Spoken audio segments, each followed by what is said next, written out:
Hola, muy buenos días. Me alegra mucho estar acá. Espero que se encuentren muy bien. Mi nombre es Diana Lisset Martínez Verdugo.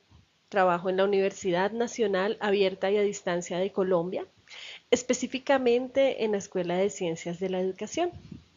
Y hoy quiero hablarles sobre algunas reflexiones que he hecho acerca de la mediación pedagógica en ambientes virtuales de aprendizaje. Bienvenidos. Bueno, para empezar, quiero que observemos esta imagen. Observémosla bien, detenidamente. Me voy a permitir leerla con la voz del doctor. La verdad es que no luce nada bien, Remigio. Esto sigue creciendo y me temo que poco a poco empezará a entorpecer el correcto funcionamiento de toda la zona. Ahí planteo una pregunta. ¿Será que esto tiene algún parecido con nuestros sistemas educativos? No tengo una respuesta, solo quiero que lo reflexionemos. Bueno, continúo ahora con mi presentación personal. Esta soy yo. Bueno, sé que con algunas diferencias, pero fue lo más parecido que encontré a una superheroína. ¿Y por qué lo digo? Les voy a contar. ¿Cuál es mi ocupación? Soy mediadora pedagógica. Llevo 14 años de experiencia en esta hermosa labor. Mis funciones, tocar almas, transformar vidas y cambiar el mundo, cuando menos. Y mi misión, reencantar la educación, seducir con experiencias de aprendizaje, incrementar la unión profunda entre procesos vitales y de conocimiento y acompañar y alimentar el disoñar. Esto lo hago con un arma secreta que se llama mediación pedagógica.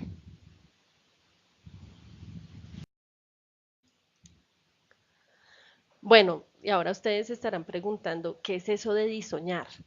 ¿Será que Diana se equivocó y tal vez digitó mal la palabra? No.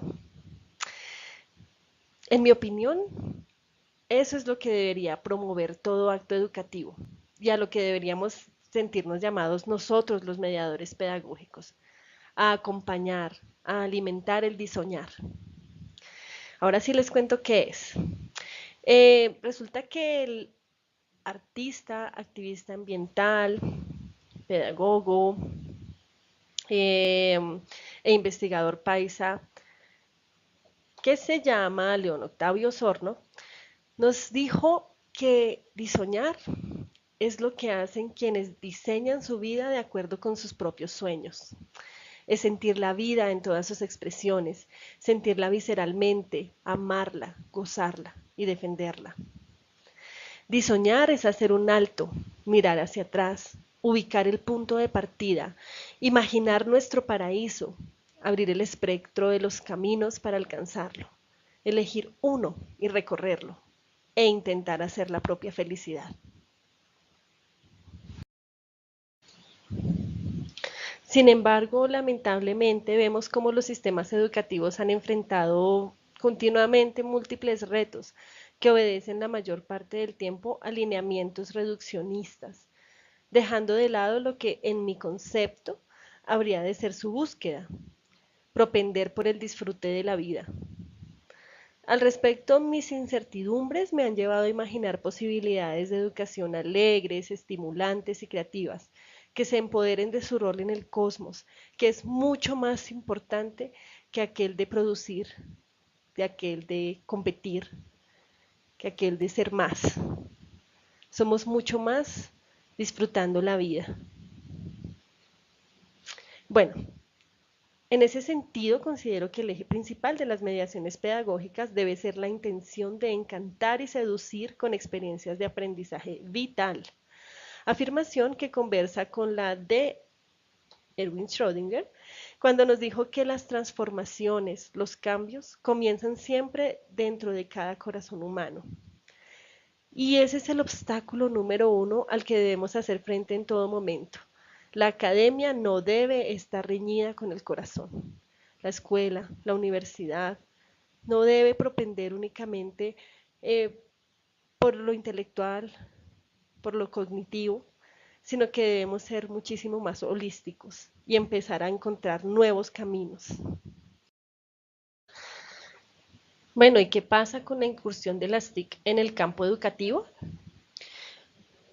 Las nuevas tecnologías de la información y la comunicación nos han traído innumerables ventajas en el campo de la educación. Es innegable que gracias a ellas hoy en día contamos con múltiples posibilidades de ser parte de procesos educativos y ni siquiera tenemos necesidad de asistir a un espacio físico o de cumplir unos horarios preestablecidos. O sea que podemos decir que las TIC han disminuido brechas que anteriormente por motivos de espacio, tiempo, necesidades educativas especiales, costos, entre muchas otras, obstaculizaban el acceso o permanencia a la educación. La incursión de las TIC en el campo de la educación logró que se repensaran los diseños de los escenarios educativos, los ambientes virtuales de aprendizaje, las estrategias didácticas, los recursos, materiales, interacciones, bueno, a fin de desarrollar procesos educativos pertinentes con las modalidades virtuales y a distancia. O sea que esto nos trajo nuevas miradas, reconfiguraciones al campo de la educación. Bueno, y también empezó a tenerse más en cuenta el protagonismo de los aprendientes en los procesos educativos. Em, Así que considero necesario hacer un análisis de las mediaciones pedagógicas que han exigido estos entornos educativos, que cada vez tienen un auge muchísimo mayor. En primer lugar, quiero decir que si bien las herramientas sincrónicas, tales como el Skype, las web conference, las videollamadas, los chats, y las asincrónicas como los foros, los correos, son muy buenas para la interacción. Permiten la interacción permanente de los estudiantes con sus tutores y compañeros. Sin embargo, para mí es usual escuchar comentarios relacionados con la frialdad emocional en este tipo de interacciones. Durante mis años de experiencia como tutora virtual, varias personas me han mencionado que se sienten solos frente a sus computadores o tabletas en sus casas o en sus sitios de trabajo, en los cafés internet, en los puntos Vive Digital, ya que las interacciones suelen desarrollarse con un vocabulario muy formal. La mayoría de veces se centra en los contenidos, en el desarrollo de actividades específicas, pero muy rara vez en las personas.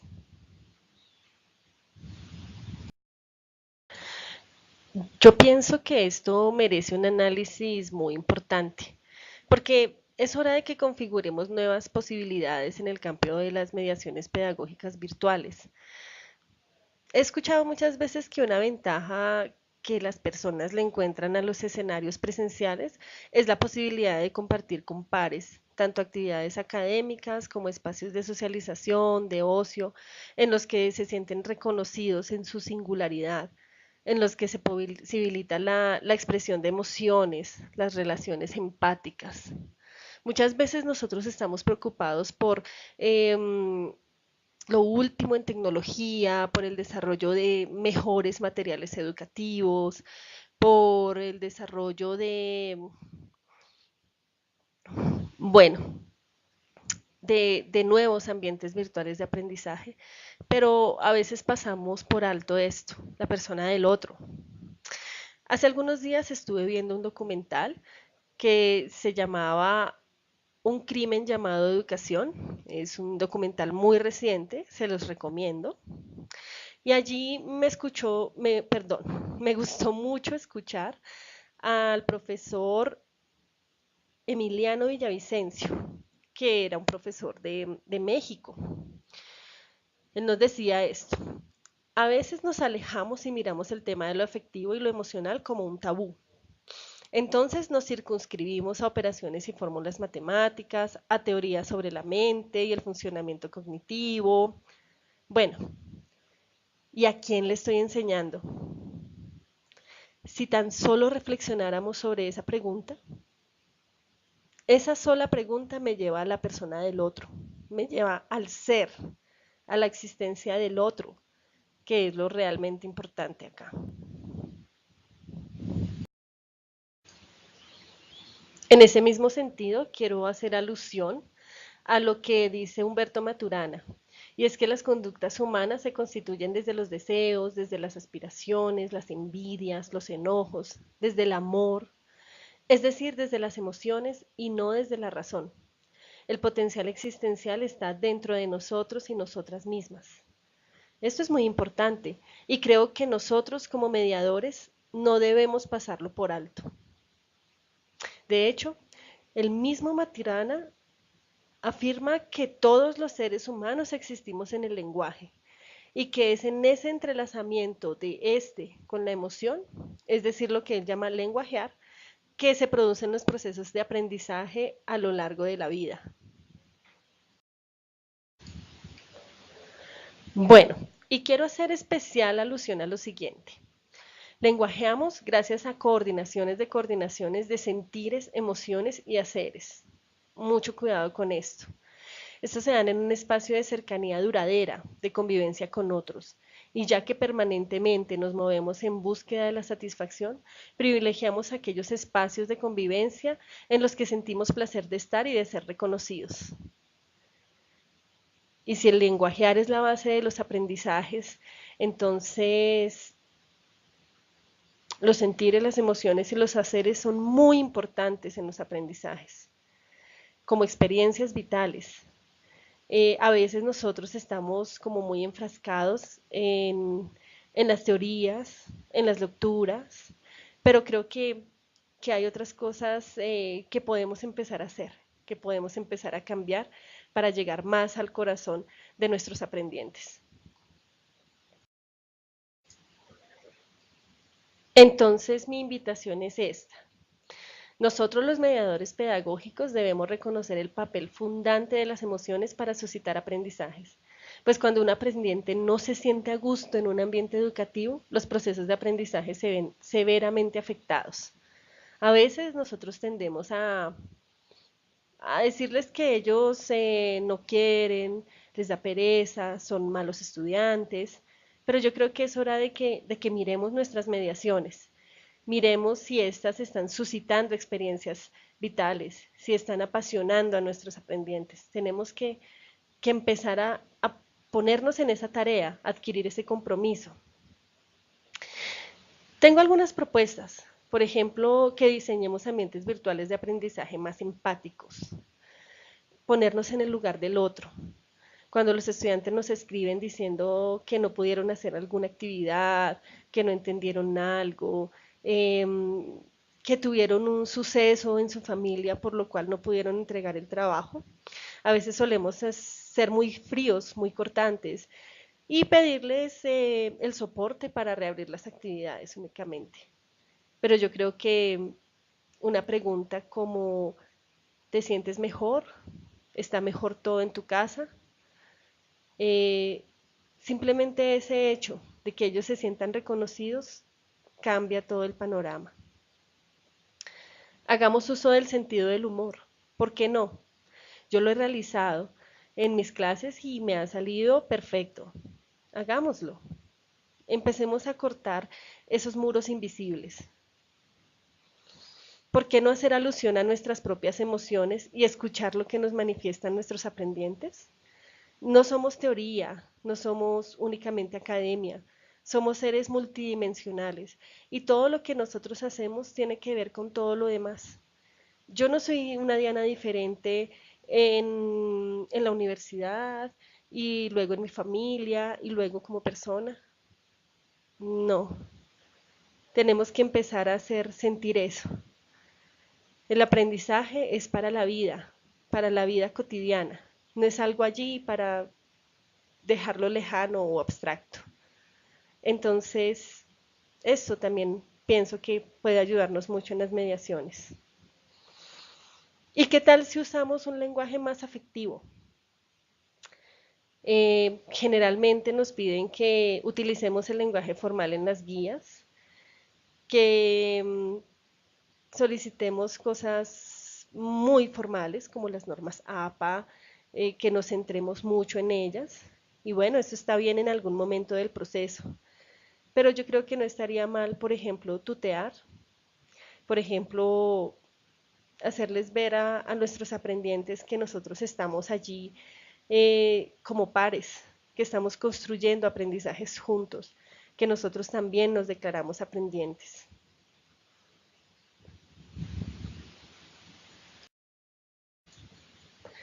Bueno, y ahora quiero hablarles sobre algunas claves de la mediación pedagógica que han sido propuestas por Francisco Gutiérrez y la doctora Cruz Prado, eh, y que considero que, aunque ellos no pensaron específicamente en ambientes virtuales de aprendizaje, se aplican también y que son un buen punto de referencia para que reflexionemos, para reconfigurar caminos, para resignificar nuestras formas de mediar procesos de aprendizaje. Entonces, veámoslas. La primera, el proceso de aprendizaje es significativo en la medida en que el estudiante encuentra sentido a lo que hace. El sentido no se puede enseñar, no se puede transmitir, sino que el sentido se construye, se hace, se rehace en un proceso de descubrimiento permanente, nos dicen Gutiérrez y Prado.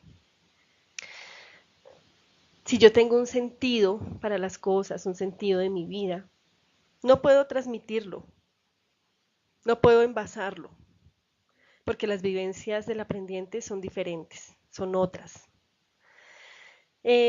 Los contextos son diferentes, las realidades son diferentes. Entonces es muy importante esto. Como mediadores pedagógicos debemos tener la intención de dotar de sentido las experiencias de aprendizaje que se quieren promover. No tengo respuestas específicas, no tengo aprendizajes cerrados, sino que para cada uno son diferentes.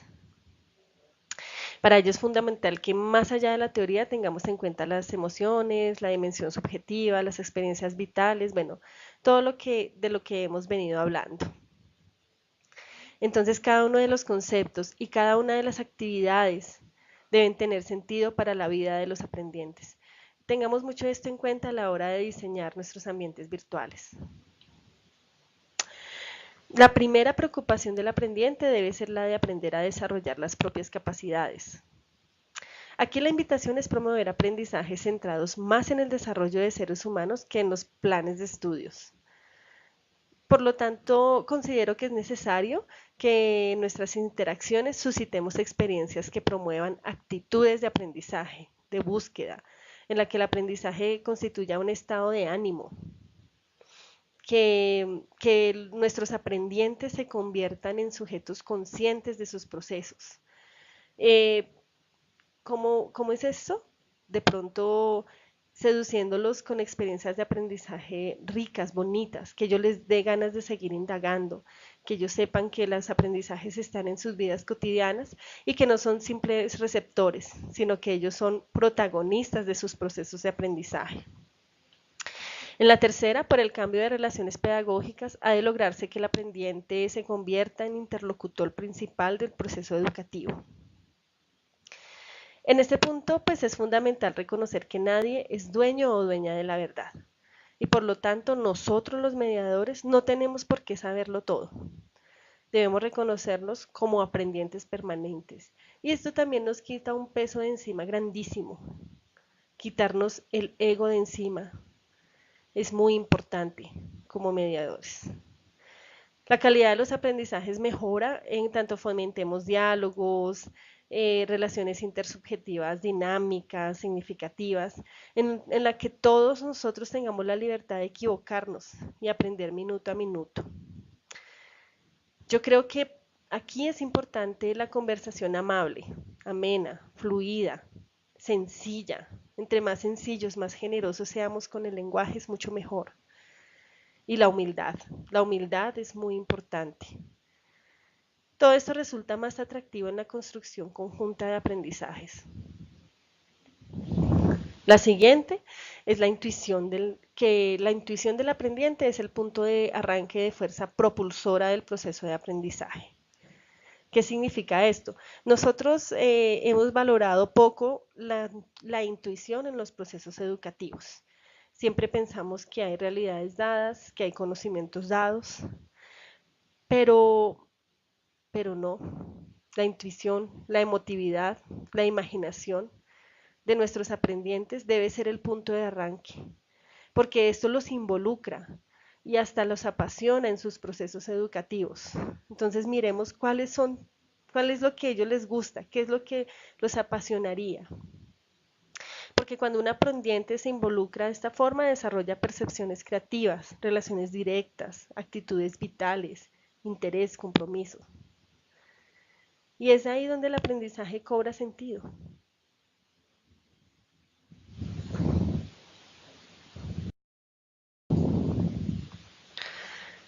Otra de las claves es esta.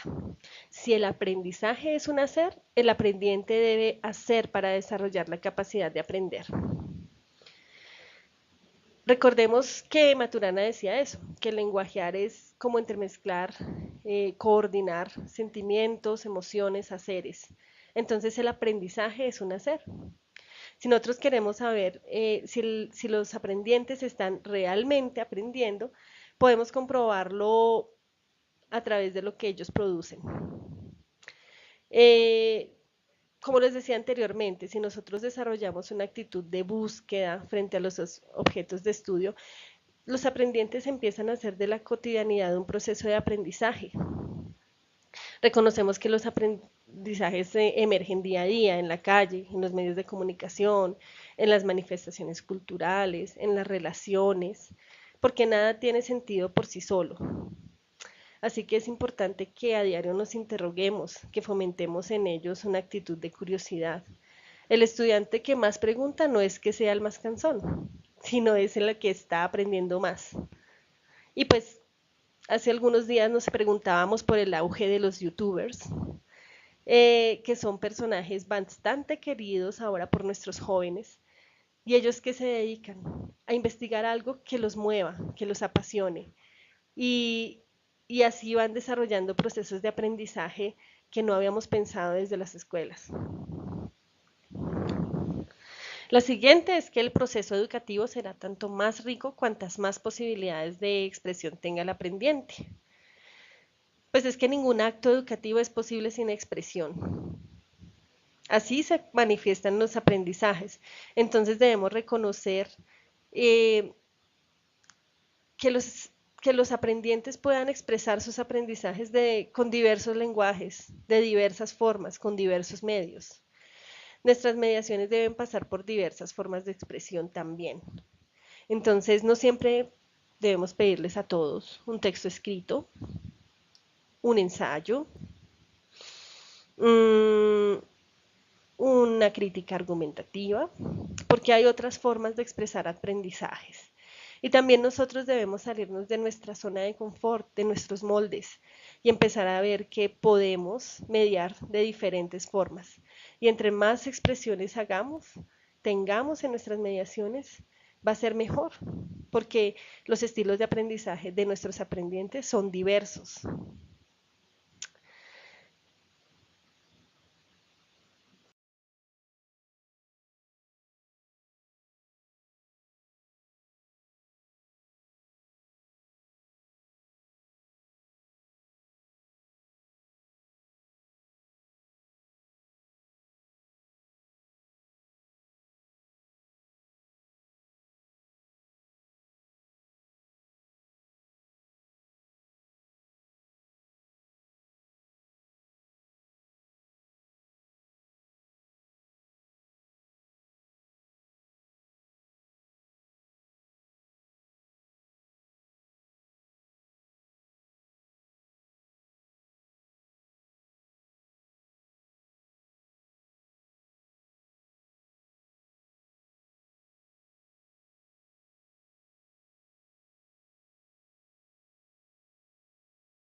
Y la séptima clave, que no es la última porque como estamos en construcción permanente, podemos pensar en muchas más, es esta.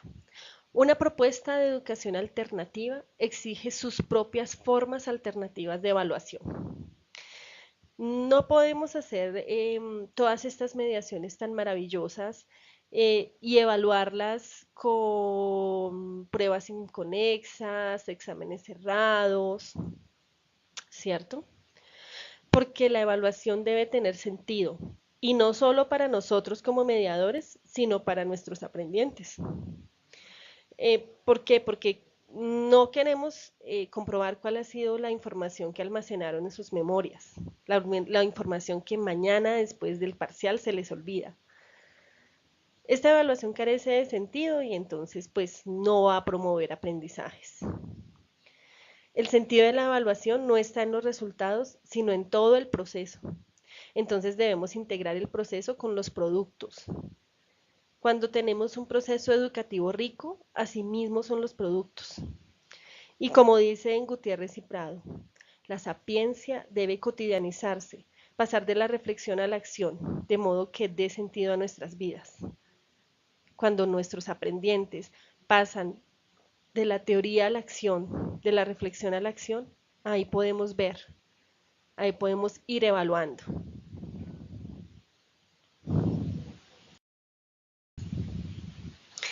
Y finalmente, la que para mí es la clave más importante. Gozar y amar profundamente lo que hacemos. Solo así nuestra labor adquiere sentido. Esto no lo dijeron nuestros maestros Gutiérrez y Prado, pero es lo que yo considero que es nuestra fuerza propulsora. Debemos amar esto profundamente y seguramente lograremos mediaciones aún mejores.